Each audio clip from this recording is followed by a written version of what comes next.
Good morning everyone, welcome back to another video. Myself and Richard today have come out to Magpie Mine. If you remember last time, it's been a while actually since we did another video, isn't it? So, but I did say in the last video that we might be a little bit further between the videos coming out. We are at the side of a road, so you'll hear traffic going past, like so. Yeah, so this is I also said we'll be going a little bit further afield though, didn't we? We did, yes. And that's the case today, because we've come out to the Peak District. I think it's Derbyshire, isn't it? Yeah. And we're at Magpie Mine. It's not a massive place, but it's somewhere different for us to go and explore. And then we're going to go to, what's it called? Monsal Viaduct, something like that. Yeah. A trail where there's a tunnel and a little viaduct. So that's the plan for today. It's new to us, we don't know. We'll get back to you later and have a little chat. But this was a lead mine, wasn't it? Yeah. Yeah, it started in the 1400s apparently. And I think it ceased operation 1950s. So. Right. Right then, so we'll get back to you after. Shall we go and show them Magpie Mine then? Yeah. Let's go and see. We'll see you later. And if you enjoy the video, thumbs up is fantastic. Okay, we'll get back to you soon. Have a look at this.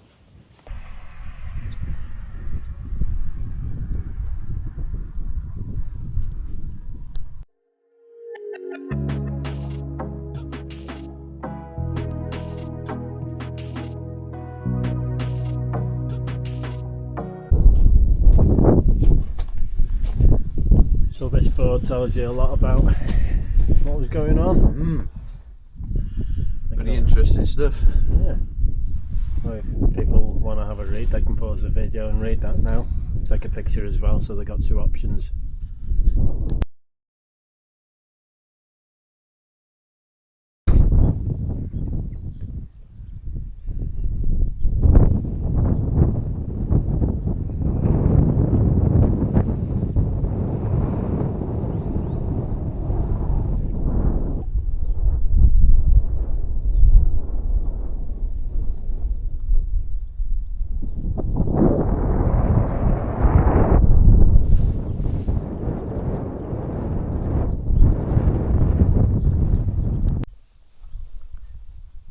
Interesting.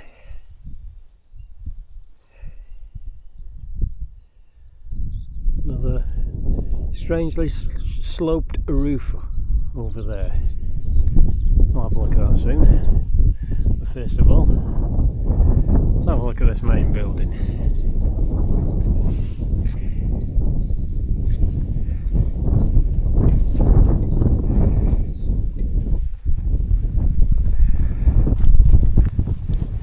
Not a massive place, as I said earlier, but it's interesting. Plenty of little buildings closely built together. The old winch. There's Richard.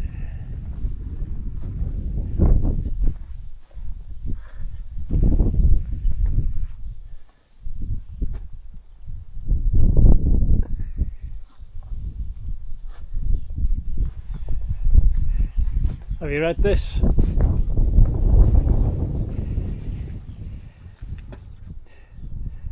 "728 feet or 222 metres deep.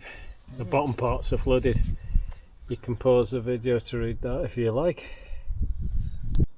You can see the rails.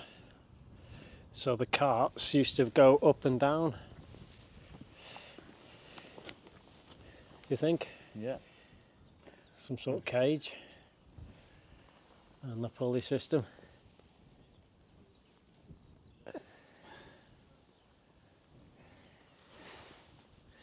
And 700 odd feet deep. Wow.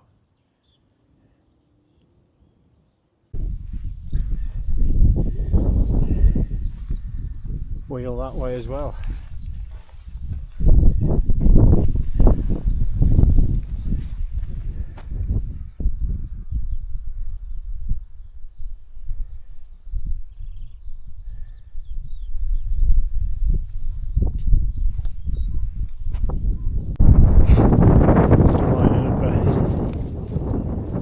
Nice shot. Bloody cold, don't it? Freezing. Cold wind.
Right then, so I hope you enjoyed the video so far.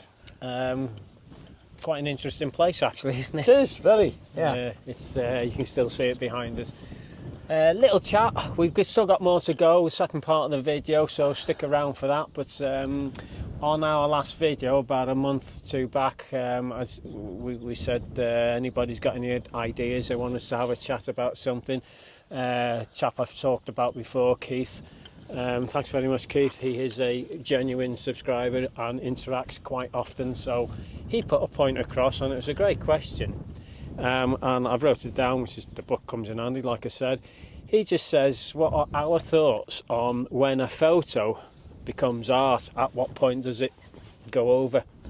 Well, to me, I don't know. Let excuse me, a bit of a sore throat. Aren't we all? Yeah, I suppose sort of when you start sort of oversaturating colours, this, that and the other, it will switch from a normal photo over to art, really, I suppose. It seems to me, I mean, I do enter a few competitions in a camera club I'm in, and it seems to be a lot of judges like arty photos.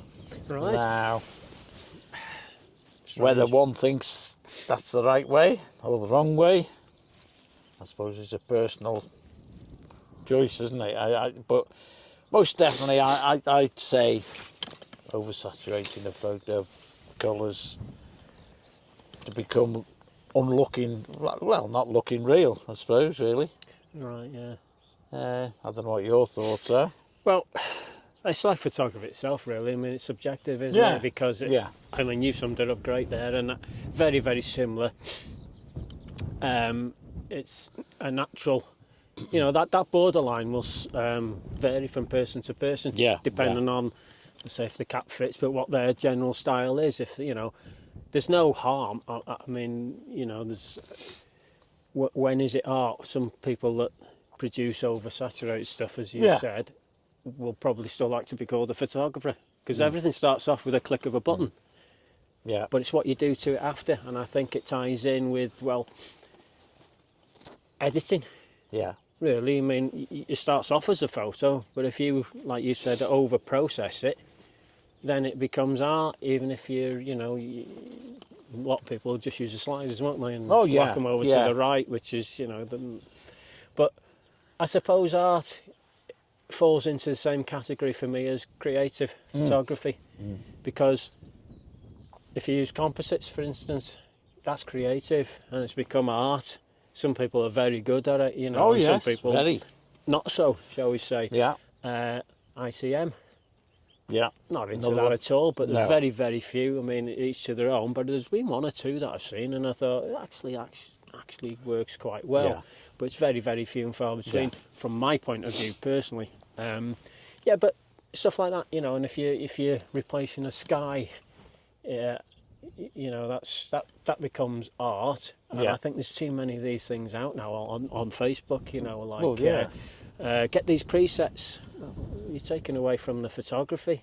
Great if you're not a photographer and you just want to produce a nice looking image for your likes of your Instagram, or Instagram as I call it. You know, because then they can say, oh, you know, that's pretty, and it's a pretty looking picture, which is what will fly when they're concerned about all the likes and the followers and the subscribers or whatever it is, you know, on those platforms. But sum it up, I think it was my friend said, a pro photographer said, the secret's to keep it as close as you can, make the viewer think it was done in camera. Yeah. So it's you know, they're all edited, but it's keeping things natural rather than unnatural. So you see an image straight away, and you can see sometimes you think AI, or it's had work done to it, hasn't it? Whereas you look at it and if it's a skillful edit, you know, and you're thinking, I'm seeing that. If I'm stood here now and I'm seeing that, yeah, that's a photo. But if it's over the top and it's that borderline again, yeah, it becomes unrealistic. And that's the thing: is it natural? Is it unnatural? Yeah. And that's the sort of thing. Go on. I think the thing is, you know, I mean, the likes of photographers out there that sell their prints, they do tend to go a little bit heavy on the saturation and the lights, because the customer, that's what they like. That's what they want to see on their living room sale wall. and demand. And how many pro photographers you say? I've seen a couple, one down south, one up in the lakes, who we know, you know.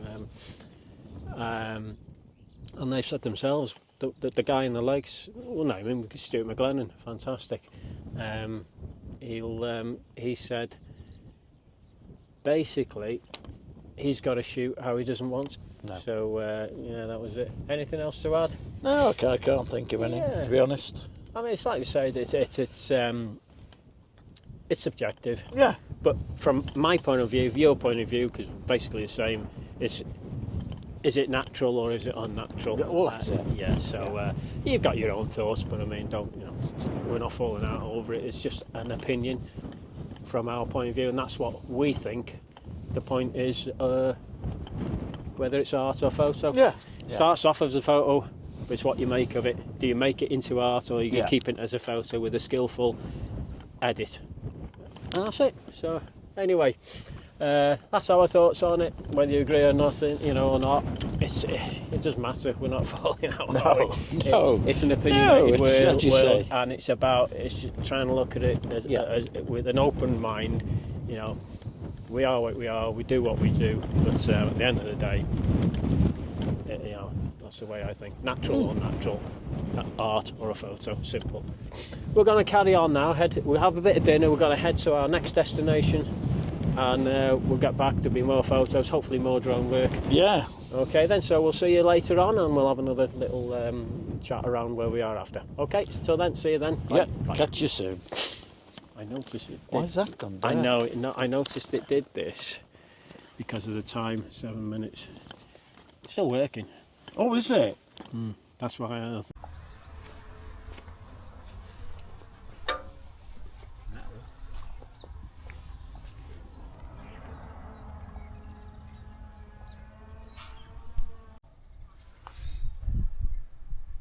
Again, you can pause that if you want to read it and take a picture as well, phone picky.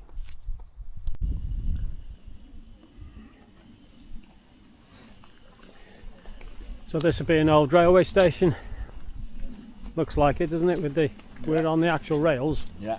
And that'll be where Platform was. platforms, yeah.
Right, that was a good day. It was, yeah. Bit cool. That first one by the mine was bit warmer. very cold. My Yeah. hands, I couldn't work No. the geared head properly. Yeah. Oh, it's cold wind. Mind you, you're quite high up there, aren't you? Yeah, Here and there's hardly any exposed. wind. Yeah. So you got the viaduct behind us and the tunnels. We've shown you, you've just seen, not inside the tunnels, but we gave a clip, didn't we, looking into them. So yeah, going to wrap the video up here. Hope you've enjoyed it as much as we did. It's a new one for us, wasn't it? So, Yeah. New location. yeah, it's always good to get out different locations. So that thumbs up again, that'll be fantastic. That's all we ever ask, isn't it? It's that's great, and we appreciate all you regular, genuine subscribers as well. That's fantastic. Thank you very much. Just to you guys.